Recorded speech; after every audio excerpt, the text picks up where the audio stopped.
Hello students, आपके बीच doctor N के Sharma एन.के.एस learning campus में आप सभी का हार्दिक स्वागत है। मित्रों, चूंकि पेपर मैं सॉल्व करा रहा हूँ, इस समय पेपर सॉल्व इस वजह से और करा रहा हूँ क्योंकि समीक्षा अधिकारी के पेपर होने वाला है। तो समीक्षा अधिकारी को देखते हुए मैंने सोचा कि अब पेपर ही सॉल्व कराना ज़्यादा अच्छा रहेगा। और इसके बाद जो ये पेपर सॉल्व हो रहा है, ये आपका असिस्टेंट प्रोफेसर हो, चाहे टीजीटी पीजीटी हो या अन्य वनडे एग्जाम कोई भी होगा XYZ, तो यहाँ से आपको 100% क्वेश्चन जरूर मिलेंगे। तो आज हम लोग पेपर सॉल्व करवाते हैं और अभी ये पेपर सॉल्व कराने के बाद 2 पेपर और कराएंगे। और ख़ास बात ये है कि आज महत्वपूर्ण टॉपिक जो समीक्षा अधिकारी के लोगों का मानना था कि सर, जो भारत का खनिज तो करवा दिया था मैंने, विश्व का खनिज आज वो भी देंगे हम। वो हैंड राइटिंग में है क्योंकि बहुत लोगों की इच्छा थी कि हमारा पेपर सर अगर हो जाएगा ये विश्व का खनिज, क्योंकि यहाँ से क्वेश्चन गलत हो रहे हैं, तो मैंने सोचा क्यों ना आज उसको भी करा दिया जाए। तो पहले तो हम लोग इतिहास के विषय में जानकारी देंगे, फिर इसके बाद अगला करेंगे, ठीक है। तो हम लोग अभी चर्चा करते हैं कि विगत वर्ष में आए हुए प्रश्नों को पहले हम हल करा दें, ठीक है। जो विगत वर्ष में आए हुए प्रश्न हैं और आने की पूरी संभावना भी है, तो पहले हम लोग इतिहास से चर्चा करते हैं कि इतिहास में देखिए पहला क्वेश्चन दिया है कि अंग्रेजों के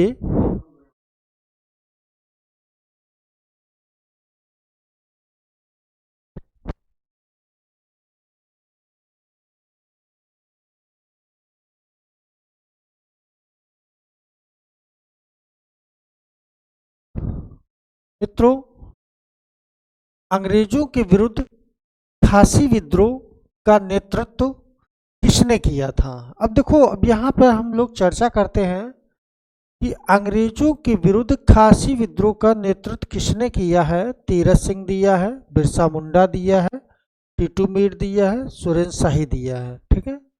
अब देखो, याद रखना, जब खासी वाली आए बात तो तुरंत तीरथ सिंह को लगाना। और ये चूंकि समीक्षा अधिकारी में यूडीए में कम से कम 5 बार क्वेश्चन आ चुका है, पीसीएस में ये भी क्वेश्चन कई कम से कम 3 से 4 बार पीसीएस में भी क्वेश्चन आया है, तो आप लोग तीरथ सिंह को लगा के आएंगे, ठीक है। अगला क्वेश्चन आप लोग देखिए, बहुत महत्वपूर्ण। 1857 के विद्रोह के केंद्र और उनके नेताओं पर विचार कीजिए तथा सूची फर्स्ट सूची सेकंड को सही सुलमित कीजिए, उत्तर का चयन कीजिए।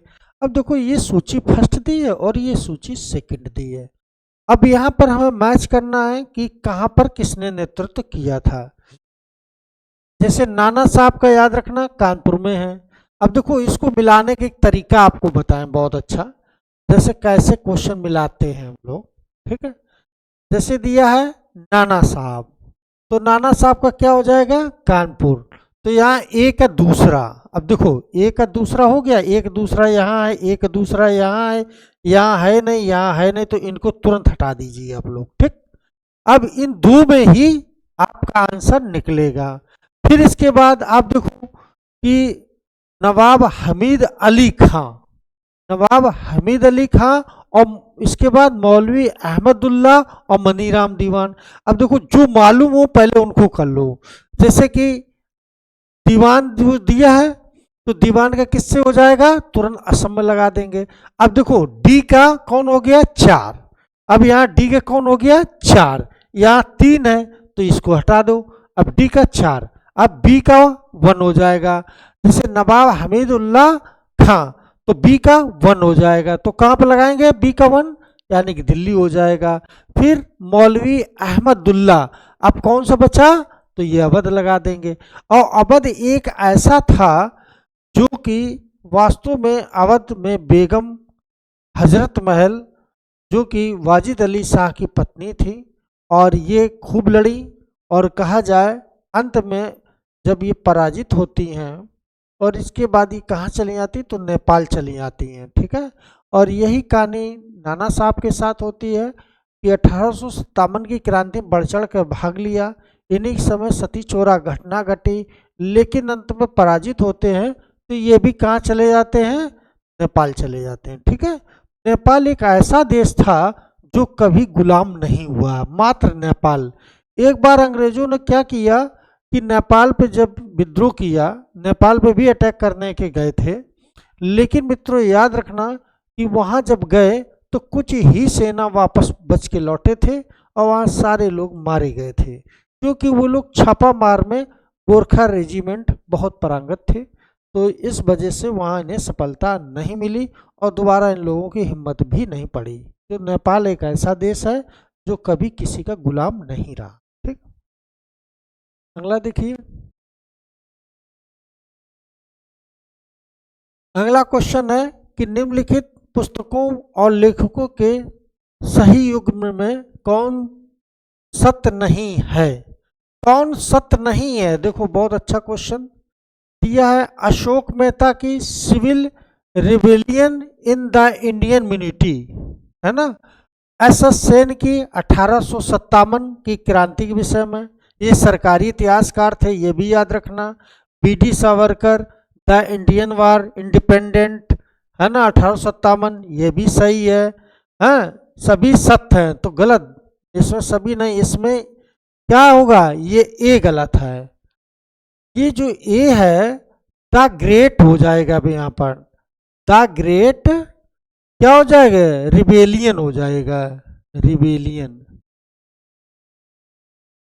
तो ये पुस्तक गलत है, आंसर आपका ए हो जाएगा। ठीक है, यही गलत है और सब सही है। ठीक, अगला क्वेश्चन देखिए।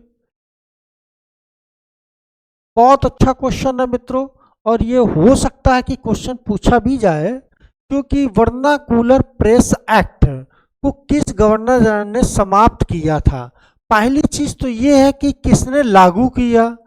पहले तो आप लोग ये जान लो कि लागू किसने किया। तो लागू अगर बात आए तो लॉर्ड लिट्टन ने किया था। किसने किया था, तो लॉर्ड लिट्टन ने। ठीक है, तो लॉर्ड लिट्टन ने ये कब किया था, 1878 में किया था, है ना।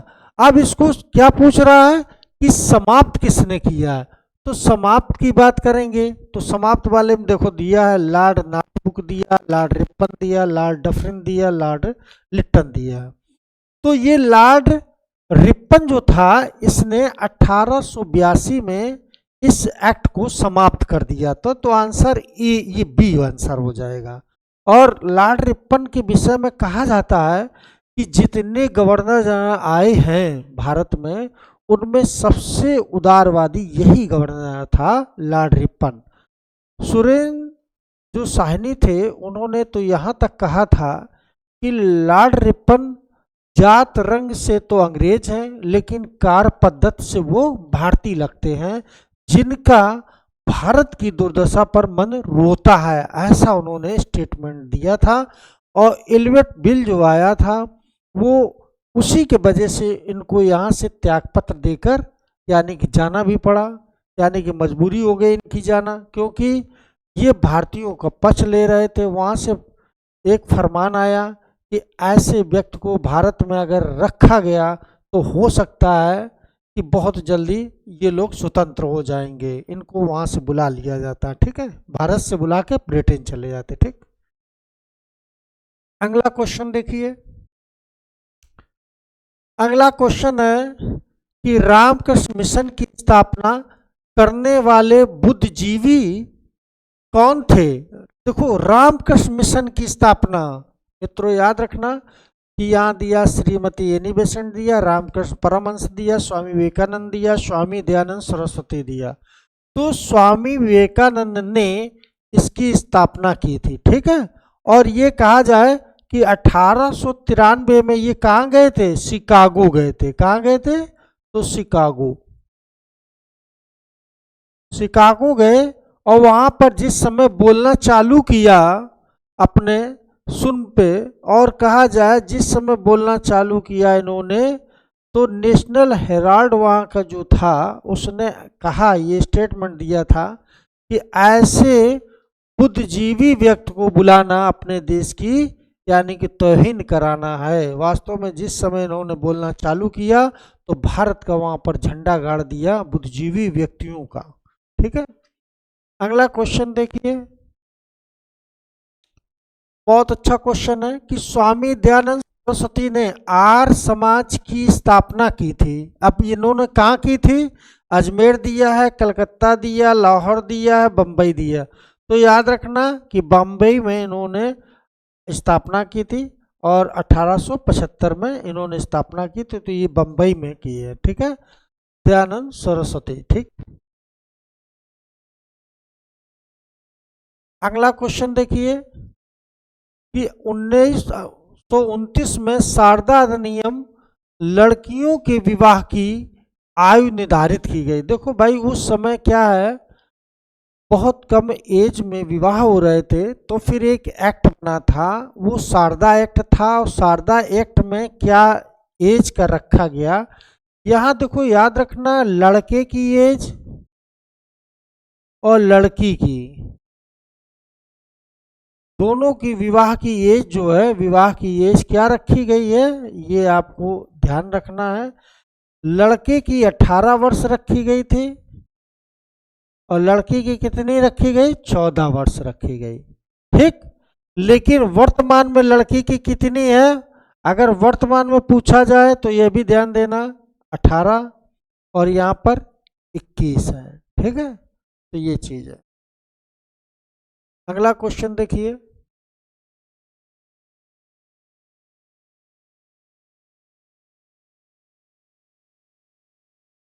दिया है बंगाल के मुस्लिम पुनः जागरण। देखो यहाँ पर दिया है बंगाल मुस्लिम पुनः जागरण पिता किसे कहा जाता है।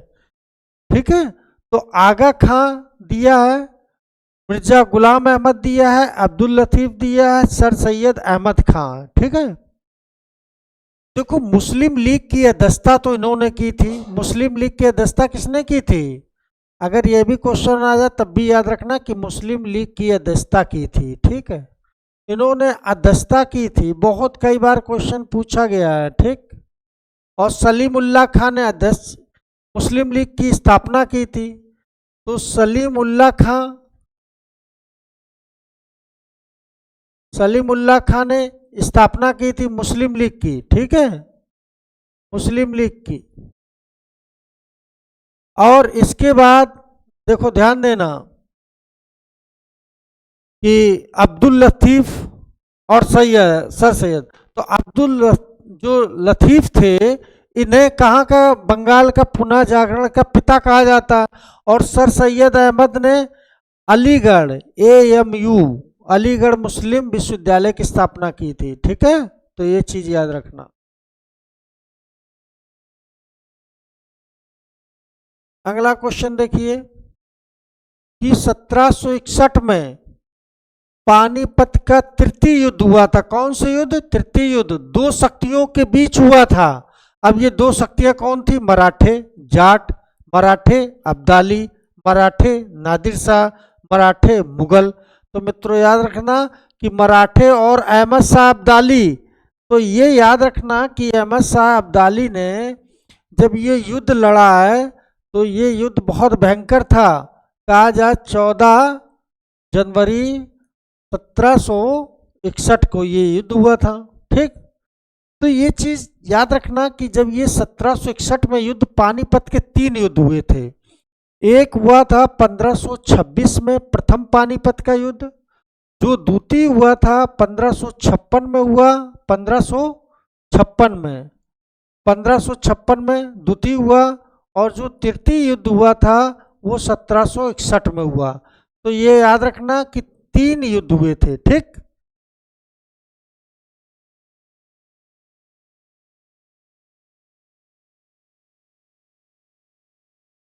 हथकरघा उन्नयन के क्षेत्र में ऑल इंडिया स्पिनर्स एसोसिएशन की स्थापना किसने की थी?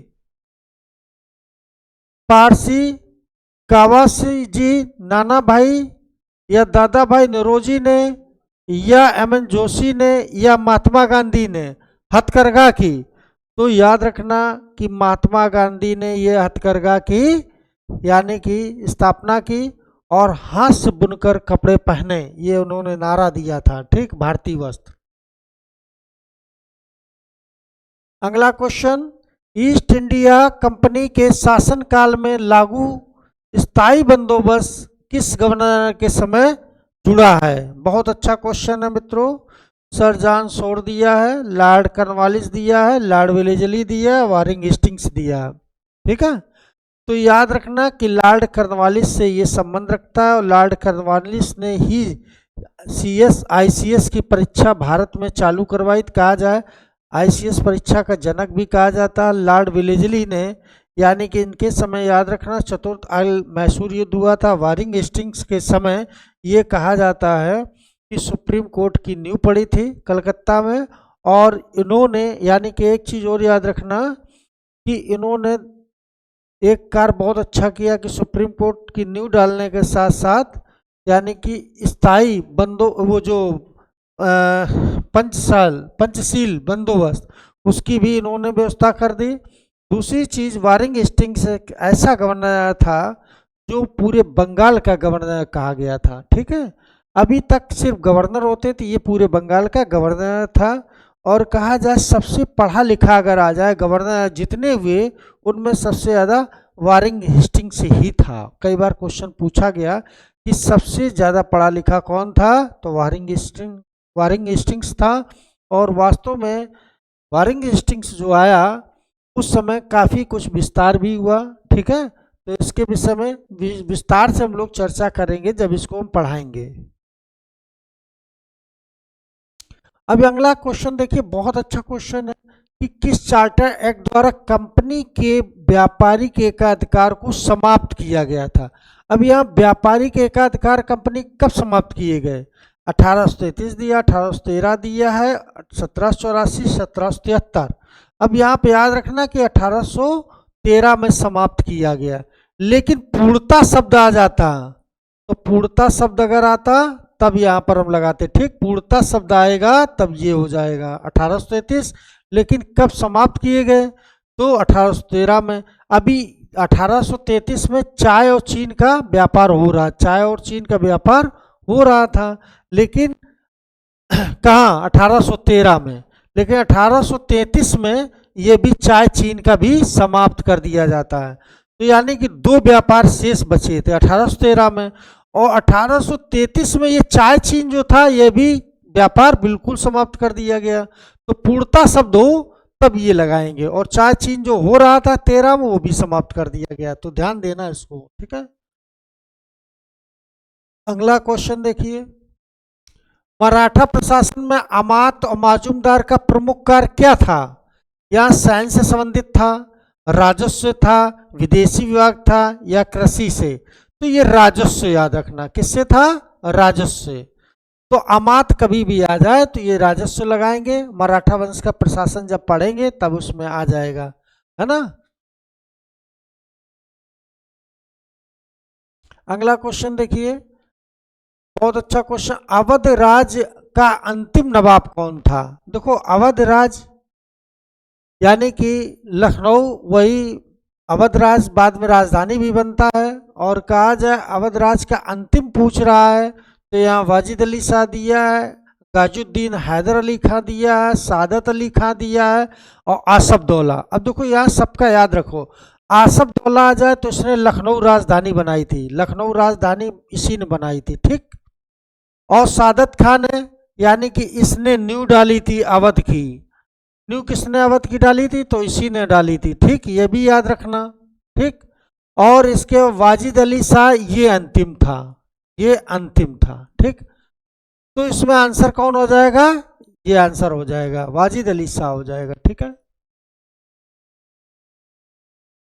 अगला क्वेश्चन देखिए, बंगाल में ब्लैक होल ट्रेजेडी की घटना 1756 में किस नवाब के समय हुई? ब्लैक होल ट्रेजेडी वास्तव में एक बहुत भयानक घटना थी। ठीक है, और ये कहा जाए कि कब हुई थी ये? तो 1756 में हुई थी। ठीक, अब ये 1756 में जब घटना घटी है तो कहा जाए कि 146 लोग बंदी बनाए गए थे। एक कोठरी थी, उसमें 146 लोग बंदी बनाए जाते हैं, मात्र 23 लोग ही बचे थे। अंग्रेज लोग बंदी बनाए जाते, 23 लोग ही बचे थे। और ये घटना किसके समय घटी थी? तो सिराजुद्दौला दिया है, मीर कासिम दिया है, शुजाउद्दौला दिया, अली वर्दी खां। तो याद रखना ये सिराजुद्दौला था, इसी के समय ये घटना हुई थी। ठीक, ब्लैक होल ट्रेजेडी। अगला क्वेश्चन है, बहुत अच्छा क्वेश्चन। अब पूरब का साम्राज्य हमारे कदमों में है, ये लॉर्ड वेलेस्ली का ये कथन किस अंग्ल मैसूर युद्ध में हुआ था? तो पहली चीज याद रखना, कितने अंग्ल मैसूर युद्ध हुए थे? 4 हुए थे। 1, 2, 3 और 4, 4 हुए थे। प्रथम अंग्ल मैसूर युद्ध, द्वितीय अंग्ल मैसूर युद्ध, तृतीय अंग्ल मैसूर युद्ध और चतुर्थ। तो किसमें कहा था? तो चतुर्थ अंग्ल मैसूर युद्ध में कहा गया है। तो इसमें चतुर्थ याद रखना कि ये चतुर्थ अंग्ल मैसूर, तृतीय दिया है, द्वितीय दिया है और प्रथम दिया है। और चतुर्थ वाला लॉर्ड वेलेस्ली, ये याद रखना कि लॉर्ड वेलेस्ली ने ये बात कही थी। ठीक है। और तृतीय में देखो एक चीज और, तृतीय में लॉर्ड कॉर्नवालिस ने लड़ा था। लॉर्ड कॉर्नवालिस ने कहा कि हमने तो अपने दुश्मन को पंगु बना दिया। ठीक, तो ये भी याद रखना, दोनों लोगों की स्टेटमेंट। अगला क्वेश्चन कि खाने जहां लोधी का, बहुत अच्छा क्वेश्चन, खाने जहां लोधी का विद्रोह किस मुगल शासक के समय हुआ था? औरंगजेब दिया, शाहजहां दिया है, जहांगीर दिया, अकबर दिया। तो शाहजहां के समय हुआ था। ठीक है, ये चीज याद रखना। अगला क्वेश्चन देखिए कि विलियम नॉरिस, बहुत अच्छा क्वेश्चन, विलियम नॉरिस के नेतृत्व में एक मिशन व्यापारिक सुविधाएं प्राप्त करने के लिए किस मुगल सम्राट के दरबार में उपस्थित हुआ? तो विलियम नॉरिस की बात करते हैं, ये आ भी सकता है, अभी समीक्षा अधिकारी 11 तारीख पेपर होने वाला है, तो ये क्वेश्चन आ भी सकता है। तो विलियम नॉरिस जो था किसके समय आया था? दिया है बहादुर शाह प्रथम, जहांगीर दिया है, शाहजहां दिया, औरंगजेब। तो मित्रों याद रखना कि औरंगजेब के समय आया था। ठीक है। और याद रखना कि जहांगीर के समय कौन कौन आया था? तो हाकिंस आया था। और कौन आया था? सर थॉमस रो आया था। सर थॉमस रो आया था। तो ये दोनों, ये भी याद रखना। ठीक है, बहुत पूछा जाता है। मनुची, औरंगजेब के समय कौन आया? तो मनुची भी आया था। ठीक है, तो ये भी याद रखना, ये पूछे गए हैं क्वेश्चन। अगला देखिए कि ईस्ट इंडिया कंपनी को सुनहरा फरमान, अब देखो एक तो सुनहरा फरमान है और एक शाही फरमान है, दोनों याद रखना। एक शाही फरमान है। अब देखो सुनहरा फरमान अगर पूछा जाए तो ये किसने दिया है? अब पहले डेट यहाँ देखो, 1771 दिया है, 1763 दिया है, 1651 दिया, 1632 दिया। तो ये सुनहरा फरमान तो याद रखना कि 1632 में दिया है। ये किसने दिया? गोलकुंडा के राजा ने दिया था। गोलकुंडा के राजा ने ये कहा अंग्रेजों से कि 500 पगोड़ा मुझे दे दो, 500 पगोड़ा, यानी कि सालाना देने के बाद स्वतंत्र रूप से आप लोग गोलकुंडा में व्यापार कर सकते हैं। और शाही फरमान की बात अगर करते हैं तो ये 1717 में दिया था। ये किसने दिया था? तो फारूक सियर ने दिया था। किसने दिया? तो फारूक सियर ने दिया था। ठीक है मित्रों, तो दोनों याद रखना कि कभी भी अगर पूछा जाए सुनहरा फरमान तो गोलकुंडा सुल्तान ने, है ना, और शाही पूछा जाए तो फारूक सियर, ये मुगल बादशाह था। ठीक, ये दोनों क्वेश्चन पूछे जाते हैं। अगला देखिए कि मराठा शक्ति के संस्थापक शिवाजी का जन्म कहाँ हुआ था? वास्तव में मराठा शक्ति का जो विकास हुआ है वो किसके समय हुआ है सही से? तो शिवाजी के समय। अब देखो कहाँ इनका जन्म हुआ? तो तोरण के दुर्ग में, पुरंदर के दुर्ग में, सीनेर के दुर्ग में या रायगढ़ में? देखो याद रखना कि सीनेर के दुर्ग में तो इनका जन्म होता है, लेकिन रायगढ़ के दुर्ग में इन्होंने अपना राज्याभिषेक यहीं पर हुआ, राजधानी बनाए थे, राज्याभिषेक हुआ था, राजधानी बनाए और कहा जाए यहीं पर राज्याभिषेक हुआ था। ठीक है, तो ये दोनों चीजें याद रखना। अगला देखिए कि मराठा छत्रपति शिवाजी का सर्वप्रथम मुगल सेना से संघर्ष कब हुआ। अब देखो याद रखना कि मराठों के बीच और मुगलों के बीच संघर्ष भी प्रारंभ होता है, और कब हुआ था ये चीज याद रखना कि 1663 दिया, 1659 दिया है, 1657 दिया, 1656 दिया। तो याद रखना कि कब ये संघर्ष इनसे कब हो गया था, तो ये कई बार क्वेश्चन पूछा गया है। तो 1656 में, ठीक, 1656 में इनका संघर्ष प्रारंभ होता है। और कहा जाए कि सबसे पहले उमरा वर्ग में, याद रखना ये कई बार क्वेश्चन पूछा, उमरा वर्ग में शामिल किसने किया था, तो जहांगीर ने किया था। किसने किया था, तो जहांगीर ने शामिल किया था। ठीक है, और इनको यानी मराठों को सबसे पहले मनसब किसने दिया था, तो शाहजहां ने दिया था। ठीक है, तो शाहजहां ने मनसब दिया था और शाहजी भोसले को मनसब दिया था। ठीक है, अगला क्वेश्चन कि बाबर ने राणा सांगा को किस प्रसिद्ध युद्ध में पराजित किया था। अब राणा सांगा बाबर के बीच एक युद्ध होता है, तो राणा सांगा का जो ये थे, एक चीज याद रखना, चित्तौड़गढ़ के ये लोग सिसोदिया वंश के थे, और इनकी वंशावली हमने आप लोगों को बताई कि राणा कुंभा आता है, राणा कुंभा के बाद राणा सांगा आता है, फिर राणा उदय सिंह आते हैं, फिर महाराणा प्रताप आते हैं, फिर महाराणा अमर सिंह आते हैं, फिर महाराजा करण सिंह आते हैं। ठीक है, तो ये चीज़ याद रखना। और महाराणा सांगा जो है, इनके बीच जब युद्ध होता है तो कौन सा बाबर इनके बीच, तो घाघरा का दिया, चंदेरी का दिया, खानवा का दिया, पानीपत का। तो याद रखना ये खानवा का युद्ध हुआ था, और जिस समय युद्ध हुआ खानवा का, तो देखो ये, देखो याद रखना पानीपत का युद्ध हुआ था। बाबर देखो सब युद्ध बता दें इनके, पानीपत का हुआ, खानवा का, है ना, फिर चंदेरी का, फिर घाघरा का। अब इसमें देखो याद रखना कि पानीपत का जो भी युद्ध हुआ था, तो ये बाबर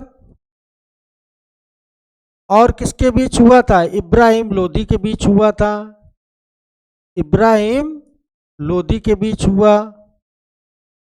ठीक, और ये खानवा का किसके बीच हुआ, तो यही युद्ध हुआ था राणा सागा, राणा सागा, और किसके बीच, बाबर के बीच। और चंदेरी का मोदनी राय के बीच हुआ था, मोदनी राय के बीच हुआ था और बाबर के बीच। घाघरा का अफगानों के बीच, अफगान और बाबर के बीच। ठीक, तो ये चीज याद रखना, और डेट भी याद रखना, ये 1526 है, ये 1526 है। देखो ध्यान देना, ये डेट जरा आप लोगों को बता दें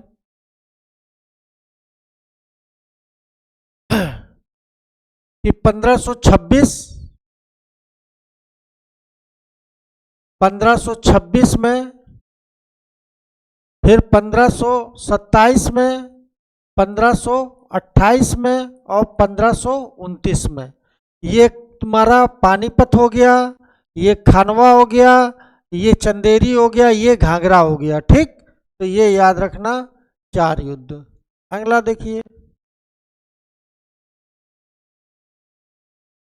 कि ब्रह्मजीत गौड़ एक थे भारतीय शासक का सेनापति था। अब ये ब्रह्मजीत गौड़ किसका सेनापति था, अकबर का, शेरशाह सूरी, हुमायूं या बाबर का। अब देखो ये ब्रह्मजीत गौड़ जब आ जाए तो ये शेरशाह सूरी को लगाएंगे, और शेरशाह सूरी ये द्वितीय अफगान था, ये द्वितीय अफगान का संस्थापक था, द्वितीय अफगान। और प्रथम का कौन था, तो बताया ही था हमने, बहलोल लोदी था, और ये द्वितीय अफगान। ठीक, तो ये चीज याद रखना। अगला क्वेश्चन, अकबर और महाराणा प्रताप के बीच प्रसिद्ध हल्दी घाटी का युद्ध किस वर्ष हुआ था। 1578 दिया, 1580 दिया, 1576 दिया, 1572 दिया। तो याद रखना कि 18 जून 1576 को हल्दी घाटी के युद्ध हुआ था। ठीक है, और ये कहा जाए किसके बीच हुआ, तो अकबर की सेना का नेतृत्व कौन कर रहा था, तो मान सिंह और आसफ खां। आसफ खां ये दो लोग कर रहे थे। ठीक है, तो याद रखना कि इसमें महाराणा प्रताप की पराजय हुई थी। किसकी पराजय हुई थी, तो महाराणा प्रताप की, महाराणा प्रताप की इसमें पराजय हुई थी। ठीक, तो महाराणा प्रताप की इसमें पराजय हुई थी हल्दी घाटी के युद्ध में। अगला क्वेश्चन कि महान मुगल सम्राट अकबर के जीवन की अंतिम विजय कौन थी। अब यहाँ दिया अहमदनगर, असीरगढ़, खानदेश, कंधार। तो ये असीरगढ़, असीरगढ़ की विजय 1601 में की थी। और जो पहला अकबर ने जीता था, ये पहली उनकी विजय कौन थी, तो मालवा की थी। मालवा की कब हुई थी, तो 1561 में हुई थी।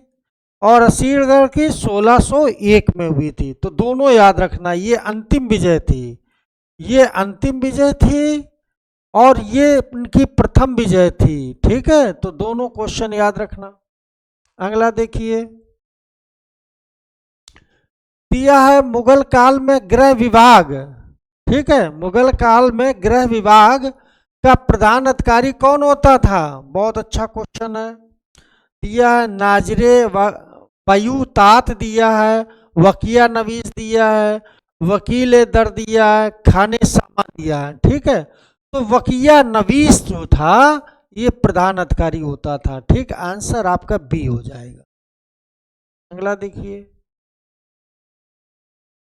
तालीकोटा का युद्ध 1565 में विजयनगर के विरुद्ध हुआ था। दक्षिण के किस एक शक्ति ने भाग नहीं लिया। ये समीक्षा अधिकारी कम से कम 8 से 10 बार क्वेश्चन पूछा गया होगा। ठीक है, तो याद रखना कौन, बरार दिया है, गोलकुंडा दिया है, बीदर दिया, अहमदनगर दिया। तो इसमें बरार ये अलग रहा था, इसने भाग नहीं लिया, यही आंसर हो जाएगा। और कहा जा तालीकोटा का युद्ध और बेनी हंटा का युद्ध भी बोला जाता है, राक्षसी तंगड़ी का युद्ध बोला जाता है, 3 नामों से जाना जाता है। ठीक है, तो ये चीज याद रखना कि इसमें बरार ये अलग रहा था। ठीक, इसने भाग नहीं लिया। पहल किसने की, तो अहमदनगर ने। अगला देखिए, कि सनक संप्रदाय, बहुत अच्छा क्वेश्चन, सनक संप्रदाय के प्रमुख आचार्य कौन माने जाते, रामानुजाचार्य माने जाते, निमकाचार्य माने, या बल्लभाचार्य या माधवाचार्य। तो निमकाचार्य माने जाते हैं, निमकाचार्य। ठीक है, ये चीज याद रखना। अगला क्वेश्चन देखिए, वह कौन वैष्णव संत थे जिन्होंने हिंदी भाषा में अपने उपदेश दिए। सभी लोग अपने संस्कृत भाषा का प्रयोग किए, लेकिन एक पहले ऐसे वैष्णव संत थे जिन्होंने हिंदी भाषा का प्रयोग किया। रामानंद दिया, माधवाचार्य दिया, चैतन्य महाप्रभु दिया, बल्लभाचार्य दिया है। तो रामानंद को याद रखना। ठीक है, रामानंद ने हिंदी भाषा का, इनका जन्म कहाँ हुआ था, इलाहाबाद में हुआ था। अगला क्वेश्चन देखिए, कि भारत में सोहरावर्दी सिलसिले का लोकप्रिय बनाने वाले सूफी कौन थे। बहुत अच्छा क्वेश्चन है। शेख बहाउद्दीन, शेख रुकनुद्दीन, शाह नियामतुल्ला, मुल्ला शाह बदखशी। तो शेख बहाउद्दीन यही जकारिया थे, इन्होंने सोहरावर्दी को यानी कि कहा जाए लोकप्रिय बनाया था भारत में। तो ये आंसर आपका सही हो जाएगा। अगला क्वेश्चन, कि गुलरुखी नाम से कविताएं लिखने वाला सुल्तान कौन था। बहुत अच्छा क्वेश्चन। गुलरुखी नाम से कविता लिखता शहजादा मोहम्मद दिया, इब्राहिम शाह लोधी दिया, बहलोल लोधी दिया, सिकंदर लोधी। तो याद रखना ये सिकंदर लोधी जो है गुरमुखी लिपि से कविताएं लिखता था। और सिकंदर लोधी ने ही 1504 में आगरा की राजधानी बनाया था। आगरा राजधानी किसने बनाया था, तो सिकंदर लोधी ने आगरा को राजधानी बनाया। और इसने याद रखना कि ताजिए मुहर्रम पर रोक लगा दी थी, और ये पहला ऐसा सुल्तान जो क्लीन शेप में रहता था। ठीक है। अगला क्वेश्चन, दक्षिण में बहमनी राज का संस्थापक कौन था? मोहम्मद शाह प्रथम, महमूद गवा, ताजुद्दीन फिरोज, अलाउद्दीन, अहमद शाह। ये हो जाएगा आपका क्वेश्चन सही। ठीक है। सूची फर्स्ट, सूची सेकंड, राजवंश सही सुलिमित कीजिए। बहुत अच्छा दिया है क्वेश्चन, इसको आप लोग देखिए जरा। अच्छा क्वेश्चन है ये, इसको मैच करना है। ठीक है। अब देखो कैसे मैच करें, जो आपको मालूम हो पहले उसको आप निकाल लीजिए। ठीक, जैसे गोलकुंडा दिया है तो गोलकुंडा आदिल शाह तुरंत लगा दो। ठीक, तो देखो डी का कौन दिया, 3 दिया है, तो डी का कहाँ 3 दिया है, डी का 3 देखो तुरंत, डी, बी सी डी, तो गोलकुंडा बीजापुर हो जाएगा, बीजापुर आदिल शाही हो जाएगा। ठीक है, गोलकुंडा, अब देखो बीजापुर हो जाएगा आदिल शाह, तो सी का तीसरा, अब देखो सी का तीसरा यहाँ दिया, सी का तीसरा यहाँ दिया, सी का तीसरा यहाँ दिया। अब इसी में निकालना हमें, ऊपर वाला बिल्कुल हटा दो। ठीक, अब सी का तीसरा दिया। अब इसके बाद खानदेश, खानदेश, तो ये खानदेश बरीद शाह, यानी कि ए का 5वां, अभी ए का 5वां यहां सब देखिए, अब यहां पर 2 आ गई है, तो ए का 5वां, यानी कि इसमें अब दोनों में, अब ये हो गया। अब इसके बाद बीदर, बीदर को इमाद शाही, बीदर कौन हो जाएंगे, अब बी ई का 1 हो जाएगा। अब देखो कैसे निकालेंगे, ई का 1 कहाँ दिया है, ये दिया है, बस आंसर आ गया। आपको क्वेश्चन पकड़ना है, अगर 2 क्वेश्चन मालूम 3 है तो निकल आएगा। अब इसके बाद बी का चौथा बरार दिया है, बरार का कौन चौथा, कुतुब शाही हो जाएगा, है ना। अब देखो सब निकल आए। तो कारण ये है क्वेश्चन को कैसे हल किया जाए, इसके लिए आपको कम से कम 2 से 3 क्वेश्चन अगर इसमें मालूम है तो निकल आता है। ठीक है। अगला क्वेश्चन देखिए, अगला क्वेश्चन क्या दिया है,